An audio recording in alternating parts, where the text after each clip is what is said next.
My name is Kara. I am 27 years old. I live in a big house with my parents, but I do not feel at home there. My parents like big rooms, big cars, and big parties.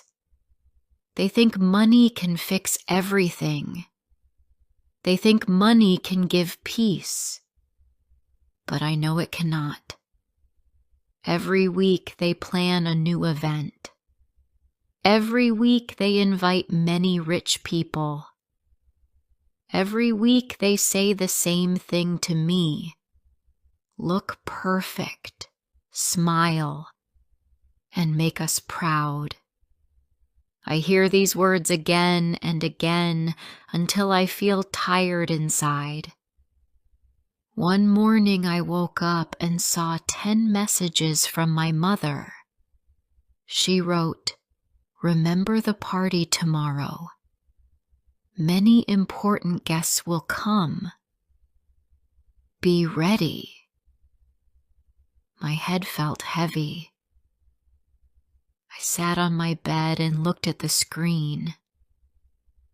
Why do they not ask me what I want? Why do they only tell me what they want? I put my phone down and looked out the window.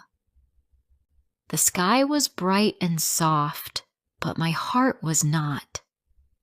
My parents want me to marry a rich man named Oliver. He is young, tall, and always wears shiny clothes. People in our circle call him a good match, but he is not a good match for me. When he talks to me, he only speaks about his cars, his hotels, and his trips. He never asks about my life. He never listens when I speak. He just smiles and talks about himself. My parents say I should be happy with him because he has money and status. They say he can give me a safe future.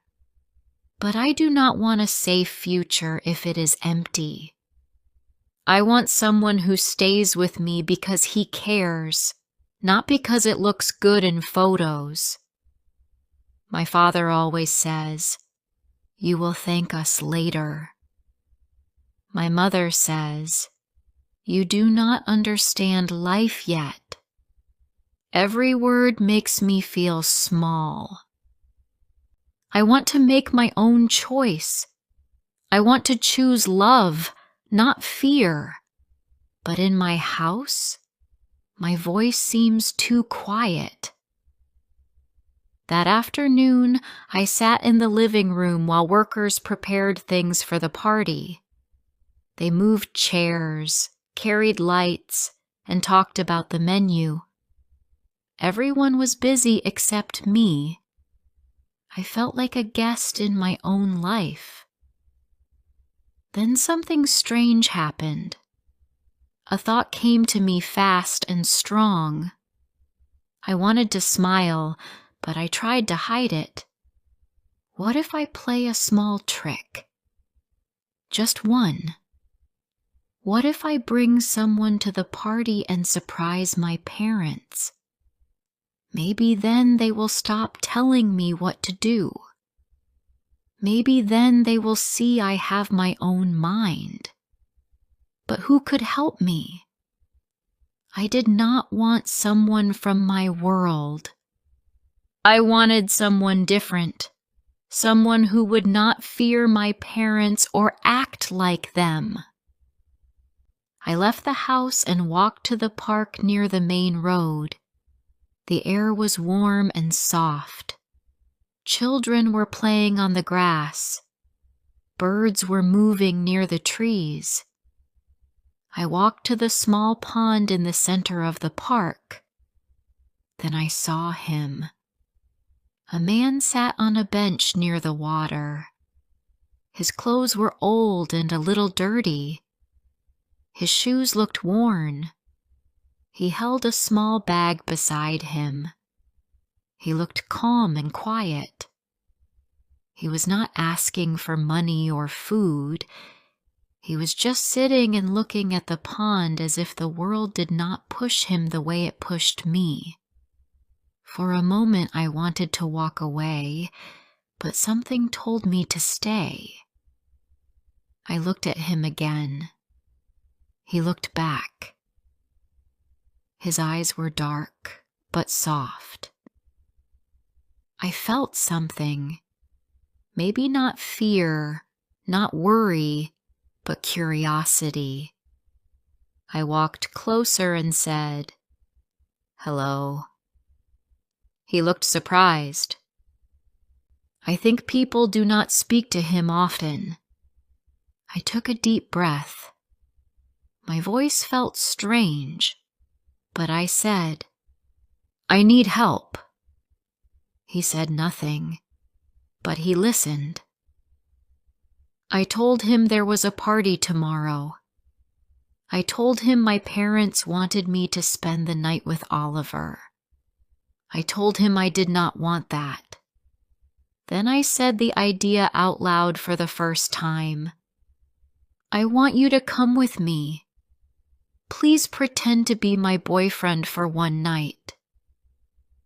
He blinked and looked at me as if he wanted to laugh. "Are you serious?" he asked. "Yes," I said. "I can pay you.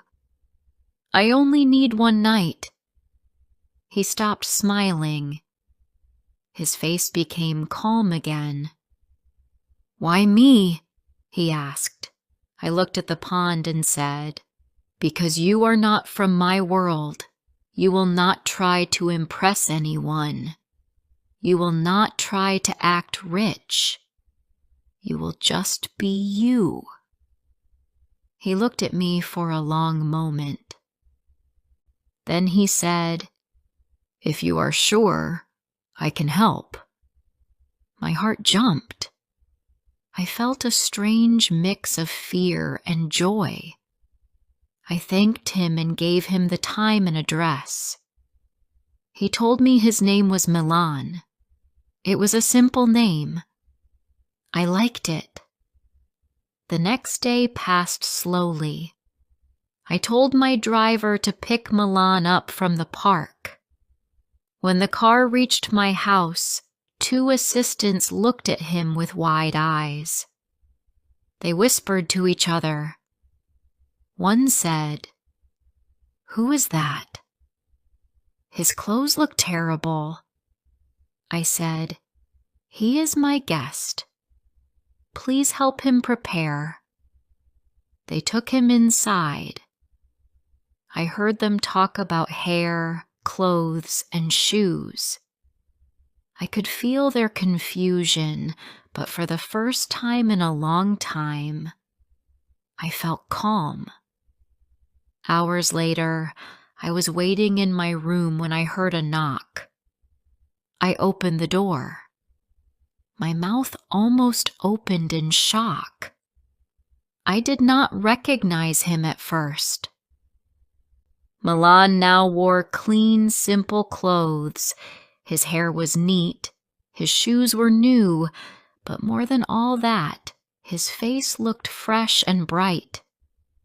He smiled and said, "Is this good for the role?" I felt warm inside and said, "Yes, it is perfect." We left for the party. The car moved through the city lights. I did not know this man well, but I felt safe near him. I felt like I could breathe. When we arrived at the party, music filled the hall. The room was full of people in soft suits and bright dresses. When we stepped inside, the music stopped for a second. People turned to look at us. My parents stood near the main table. Their eyes grew sharp and cold. My mother asked in a low voice, "Kara, who is this?" I said, "This is my boyfriend. His name is Milan." My father stared at him from head to toe. He said nothing. Then Oliver walked toward us with a hard smile. He looked angry. "So this is your boyfriend?" he asked. "He looks very different." I was about to speak, but Milan spoke first. "Maybe I do not have much," he said, "but I have respect." The room became quiet. I felt my heart beat fast in my chest. My father finally said, "Dinner is ready. Sit." Milan and I sat next to each other. People kept looking at us, but Milan stayed calm. He did not fidget. He did not look scared.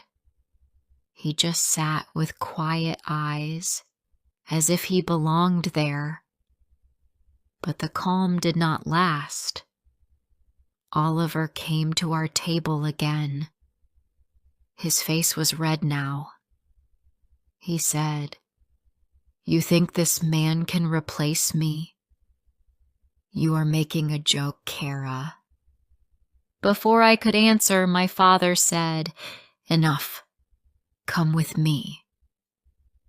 He took my arm and led me outside to the garden. His voice was low but sharp. "This ends tonight. You will not embarrass our family." My hands shook, but I kept my head up. I said, "This is not a joke. I just want to choose my own life." My father stared at me. He had never heard me speak like this. Before he could reply, I heard steps behind me. It was Milan. He said, "Sir, please listen to her." My father turned to him with anger in his eyes. "You do not belong here," he said. Milan looked at him and said, "Maybe not. But she asked me to come, so I am here." My father did not answer. He turned away and walked back to the house. The garden became quiet. I let out a slow breath. I looked at Milan. "Thank you," I said. "You did not have to do that." He looked at me as if he wanted to tell me something. That is when his face changed. He said, "Kara, there is something you do not know about me." Before he could finish, someone called my name from inside the house. Before I continue rest of the story, please like, subscribe, share, and tell me where you are listening from. Your support means a lot to me. Now let's continue. I turned to the house when I heard my mother call my name, but my mind stayed on Milan's last words. "There is something you do not know about me." The way he said it made my heart feel tight. I wanted to ask him what he meant, but the moment was gone. I took a slow breath and walked back inside. The lights were bright again, the music soft, the people loud. But inside me, everything felt quiet and unsure. My mother walked to me fast. Her face looked calm in front of the guests, but her eyes were sharp. She said, "Smile, Kara. People are watching." She held my arm too tightly.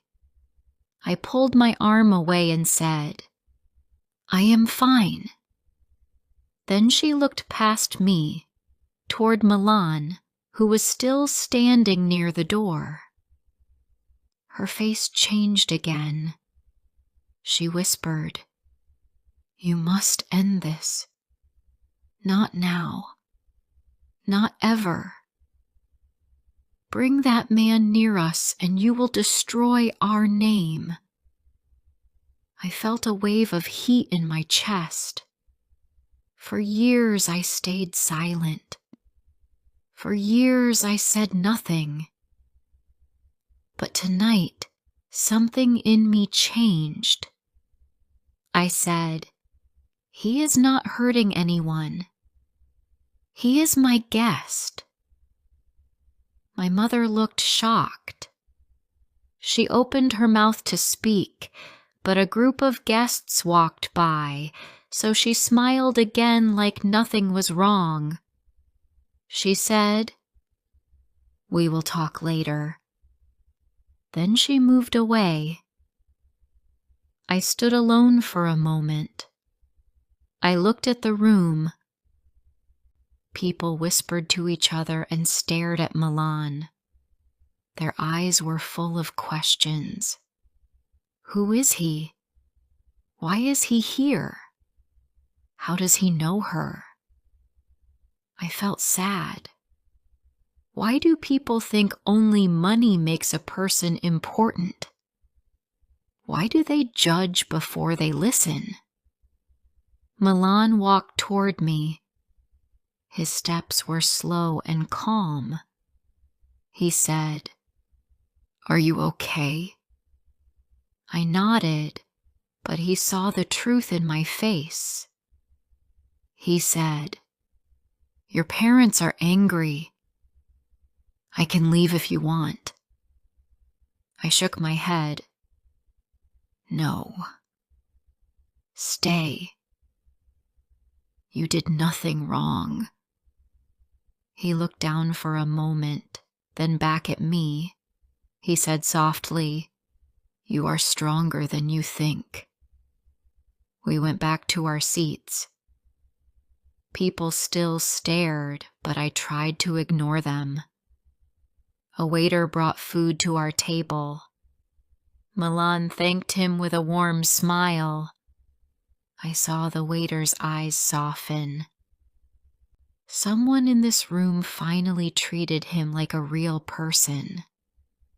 When we started eating, Oliver came again. He took a seat across from us without asking. His voice was low and angry. "This is not funny, Kara." I did not answer. I kept looking at my plate. Oliver leaned closer and said, "You think this man cares about you? He is here for your money." I lifted my head. I said, "You do not know him." Oliver laughed. He said, "People like him always want something." Before I could speak, Milan looked at him calmly and said, "Maybe you should look at yourself first." Oliver's face turned red. He stood up and walked away fast.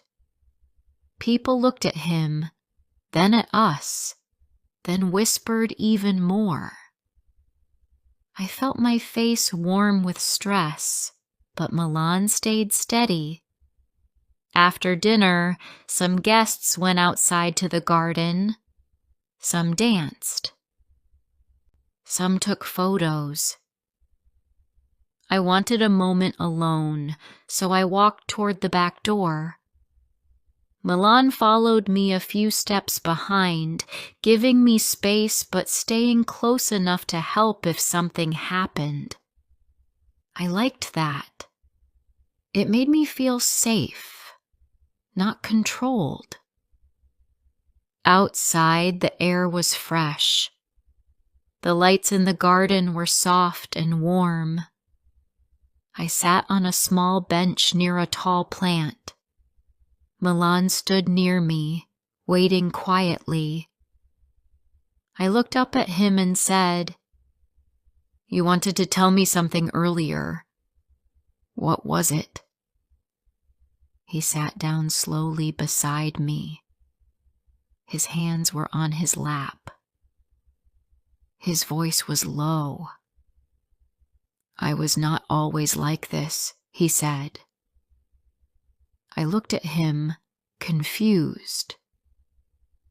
He continued, "1 year ago, my life was very different. I had money, a home, a job in a big company, a car, everything. My heart jumped. This was not what I expected." "Why did you leave it?" I asked. He looked at the garden lights like they could tell him what to say. He said, "My life was full, but I was not. I did not know who liked me for me. People were kind when I had money. They were cold when I did not. I wanted to know how people treat a man with nothing, so I left everything. I lived on the street. I worked small jobs. I slept in parks. I wanted to see the truth." I stared at him. My chest felt heavy, but not in a bad way. It felt like something inside me was opening. I said, "So when I met you, you were—" He finished my sentence. "Yes, I was living simple. I was learning how people look at someone who has no money." I felt something warm spread through me. I asked, "Why did you help me then? Why say yes?" He looked at me with soft eyes. "When you spoke to me, you did not look away. You did not judge my clothes.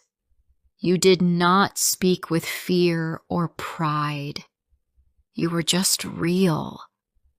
I liked that." My eyes filled with tears. Not sad tears, just full tears.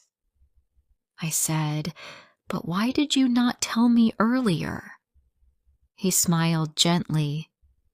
"You did not ask who I was. You only asked for help. I wanted to see where your heart is. I was not testing you. I was testing myself." I felt my heart beat faster. I looked at him for a long moment. I wanted to say something, but the words stayed inside. Before I could speak, the garden door opened. It was my father. His face was tight with anger. He walked toward us. His voice was cold. "Kara, come inside. Now." I stood up, but Milan stood up too. I could feel the tension in the air. My father looked at Milan and said, "You are not welcome here. You must leave at once." Milan did not move. He did not look afraid. He said, "Sir, I mean no harm. I am here because she asked me." My father stepped closer.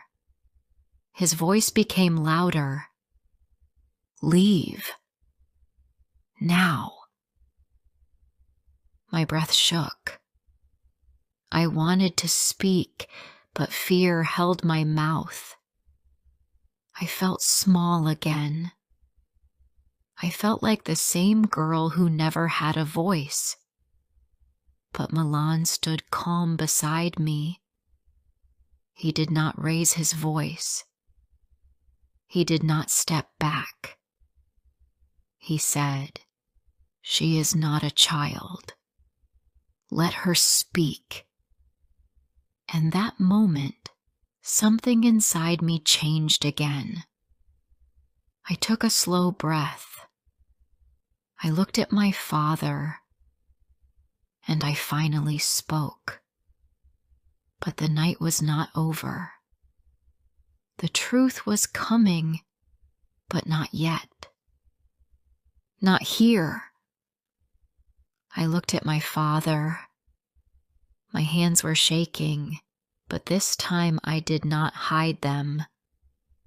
I took a slow breath. I said, "Father, please listen. I am not a child. I can make my own choices." My father's face changed. He looked hurt, surprised, and angry all at once. He said, "Kara, you do not understand life. This man has nothing. He cannot give you a future. You are making a mistake." For many years I stayed quiet when he spoke like this, but not tonight. I said, maybe he has no money, but he has honesty. He listens. He treats people with respect. I need that more than a big house. My voice was small, but it was clear. My father did not expect that. He stepped back a little. The garden became silent. Even the music inside the house sounded far away. My mother came outside. She saw us and hurried over. She said, "Kara, stop this. People will talk. Think of our name. Think of our family." I turned to her. I said, "I am thinking of myself for the first time." My mother looked at me as if she did not know who I was. I felt my chest hurt, but I kept speaking. I said, "I am tired of doing what looks good. I want what feels true." My mother looked at my father. They stayed quiet for a moment. Then my father said softly, "Come inside. We will talk tomorrow." His voice was not angry now. It was tired. He walked away with my mother. For the first time in my life, I saw fear in their steps. Fear of losing control. Fear of losing me. When they went back into the house, the garden felt quiet again. I sat on the bench slowly. My heart felt weak, but also free. Milan sat beside me. He asked, "Are you okay?" I nodded. Yes, but my voice shook. I looked up at the sky and said, "I never spoke to them like that before." Milan smiled a little. He said, "You were brave." I turned to him. The question in my heart came out before I could stop it. I said, "What will you do now? Will you go back to your old life? Will you return to your world?" Milan looked at the lights in the garden again. He took a deep breath. He said, "I am not sure. My old life had money and power, but it had no peace. This simple life showed me who I really am." I asked, "Do you want to stay simple forever?" He looked at me with warm eyes. He said, "Maybe I can live in both worlds. Maybe I can work again, but with a new heart. Maybe I can build something honest this time. I liked the sound of that. It felt real. Not big. Not loud. Just real. Then he looked at me more closely. He said, "But I need to ask you something too." My heart began to beat fast. I said, "What is it?" He said, "If I return to my old life, will you think I am a different man? If I stay simple, will you think I am not enough?" I felt my eyes fill with soft tears. I said, "I do not care if you have money or not. I cared when you listened to me. I cared when you stood beside me. That is enough for me." Milan let out a slow breath, like he had been holding it inside for a long time. We sat in silence for a moment. Then the garden door opened again. It was Oliver. His face was not angry now. It was confused, almost lost. He said, "Kara, I need to talk to you." I stood up, but Milan stayed beside me. Oliver looked at him and said, "Not with him." I shook my head. I said, "If you want to talk, say it here." Oliver looked down. He said, "I did not want to hurt you. I just thought we were a good match. Our families wanted it. People expected it." I said, "That is the problem. I do not want a life that is only expectations. I want a life that feels true." Oliver nodded slowly. He looked tired. He said, "I understand now." Then he walked away. For the first time, I felt no anger toward him, only relief. When he left, the garden became quiet again. Milan looked at me. His voice was soft. He said, "What will you do now?" I looked at the house. I could see shadows of guests moving inside. I could hear soft music, but I did not feel pulled toward it. I said, "I will live my own life. I will choose for myself." He smiled, a warm, gentle smile.